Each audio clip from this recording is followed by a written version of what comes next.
So, we've done more than our part. We have engaged community partners that has helped us lower crime in this city, over 26, 27%. And we want that number to be 100%. We're not complacent with that. We're not stubborn to the facts that people handle disagreements very poorly, which result in why we're here today. But to say that there's been a refusal is just a lack of awareness, lack of information or education. But I'd be more than happy to talk with him or his staff about what we've been doing and to talk about ways that we can collaborate, not only to make Montgomery safer, but to make the state of Alabama safer. Steve Marshall is right. They're not taking it seriously. And I will go a step further. I don't think the state of Alabama is taking it seriously. The only person I've heard call for the National Guard to come into Alabama's most crime-ridden cities is Tommy Tuberville. And even after this, the perfect opportunity for Steven Reed to lead, he doesn't.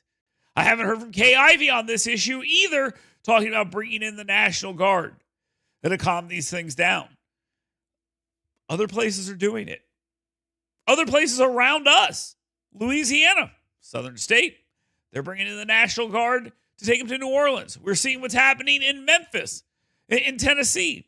It is time that these southern governors, these Republican governors who claim to support what Donald Trump is doing, to actually support what Donald Trump is doing. Support bringing the National Guard into Montgomery and Birmingham. Support putting an end to some of the bloodshed. Make it very clear to the people that live there, if you do wrong, you will go to jail. You will be punished. And if that means we have to bring in the National Guard to help, then do that. But this is the opportunity to seize on that moment. This is the opportunity to deal with that. Again, I know when we talk about shootings, the media likes to focus on the mass shootings where it's a crazed gunman going in and killing innocents. And that's important, and we should focus on that. But the bloodshed taking place in the streets of America's bluest cities needs to stop.